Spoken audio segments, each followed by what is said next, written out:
안녕하세요. AP투자연구소 2022년 8월 30일 오후 마감 시황을 진행하게 될 이석현 전략팀장입니다. 반갑습니다. 예, 보시기 전에 구독, 좋아요 한 번씩 눌러주시면 감사하겠습니다.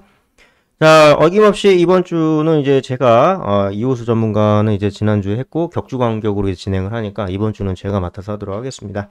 자, 첫 번째 시장 뉴스 점검, 두 번째 향후 전망, 마지막 세 번째 유의미한 개별 종목 진단 이런 식으로 알아가 볼 텐데요. 자, 코스피 차트 하방 경직을 계속 받는 구조예요. 지금은 오늘 좀 상승을 하는 모습이 보여졌단 말이죠. 이렇게 보시면 코스피 상승한 종목, 하락한 종목 보실 때 이제 상승한 종목이 훨씬 더 많은 모습이 이제 확인이 됐고, 그죠? 그리고 한 이제 이 정도면 0.99%면 거의 1% 상승을 했다라고 볼 수 있겠죠. 1% 상승했고요. 코스닥 같은 경우에도 2.2%대. 예, 좀 많이 상승했네요. 그런데 특이한 게 있어요. 외국인하고 기관이 쌍매도를 보였다라는 것이죠. 그럼에도 불구하고 순매수세를 보여줬다는 이유는 외국인이나 기관 사이에서도 약간 좀 이견이 있었다는 것이고, 의견이 아니라 이견, 다를 이.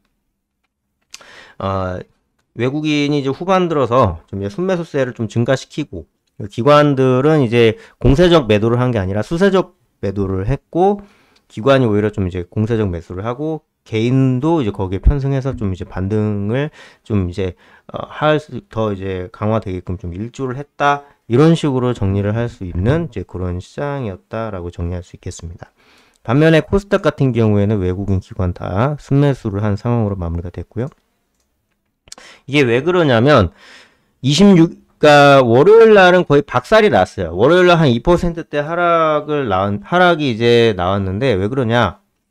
잭슨홀 미팅에서 이제 파월 의장님께서 너네들 어떤 사정인지를 알겠고 지금 증시 상황 어떤 식으로 돌아가고 있는지 알겠는데 우리 이거 계속 해야 된다.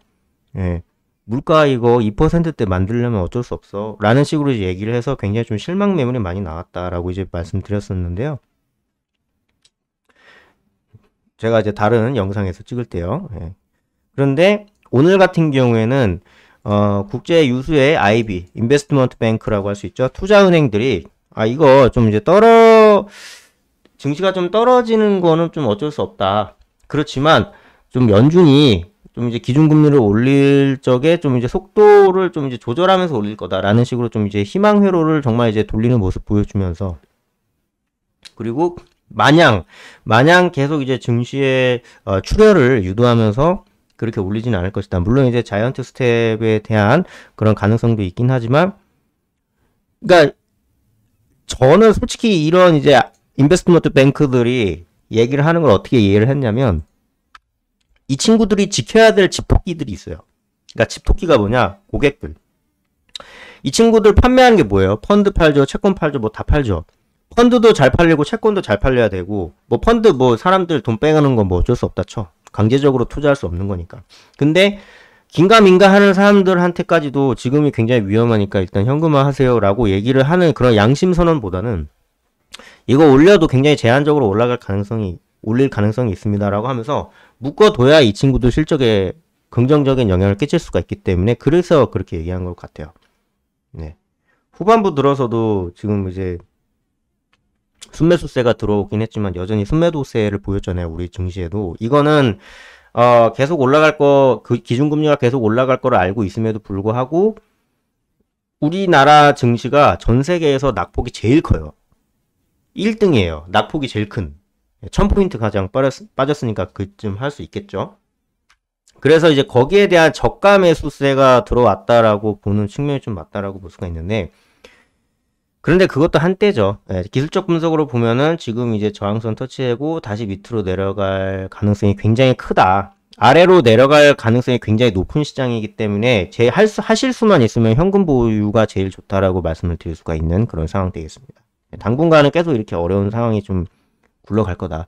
떨어지더라도 마냥 계속 파란색 그리면서 떨어지진 않아요. 오늘처럼 이렇게 좀 그래도 그날마다 또 이제 트레이딩도 하고 이래야 되니까 좀 기술적 반등도 나오고 이러지만 전체적으로 흐름 자체는 하방세에 계속 이제 무게를 둔다는 점 꼭 유념해 주시기 바라겠습니다. 네.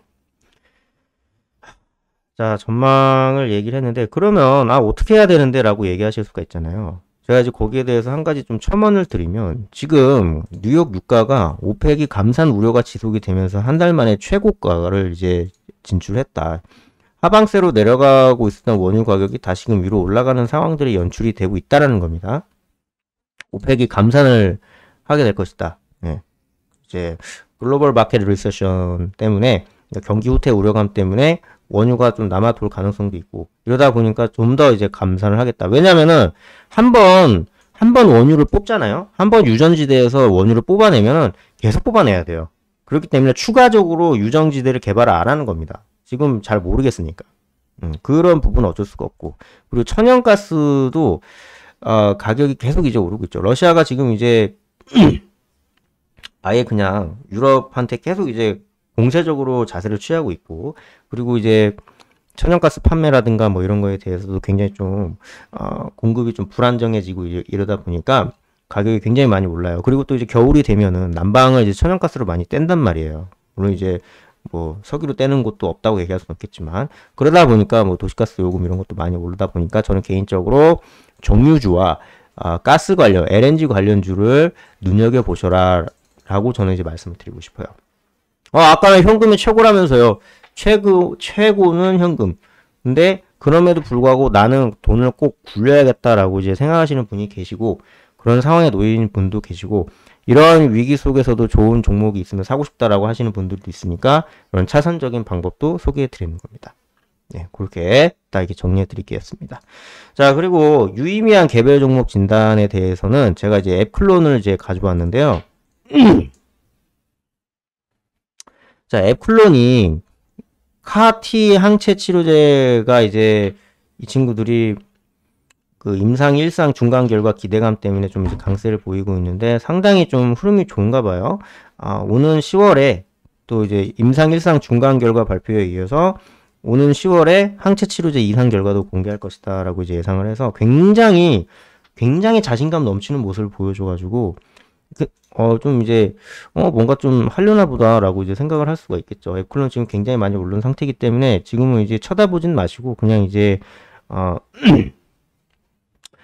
바이오주가 한번 또 흐름을 받을 가능성도 있겠네라고 이제 생각을 하시면 돼요. 이전에 이 앱클론 올라가기 전에 박셀바이오도 한번 이제 흐름 나왔던 적이 있는데 박셀바이오는 다시 좀 밑으로 좀 빠지고 있는 그런 이제 상황이고, 앱클론 같은 경우에는 일단은 이제 상한가를 치긴 했으나 얘가 만약에 진짜 임상이 잘 나오면은 한 번쯤 이제 좀 담아봐도 괜찮은 그런 종목이라 볼 수가 있는데, 이 자리에서 담을 게 아니라 살짝 좀 중간선 라인이라든지 아니면 시가 라인에서 이렇게 이제 있을 경우에 아주 조금 이제 비중 확대해 나가는 방식이 좀 괜찮지 않을까 싶습니다. 네, 그렇게 정리할 수 있겠고요. 저는 다음 시간에 다시 찾아뵙도록 하겠습니다. 감사합니다.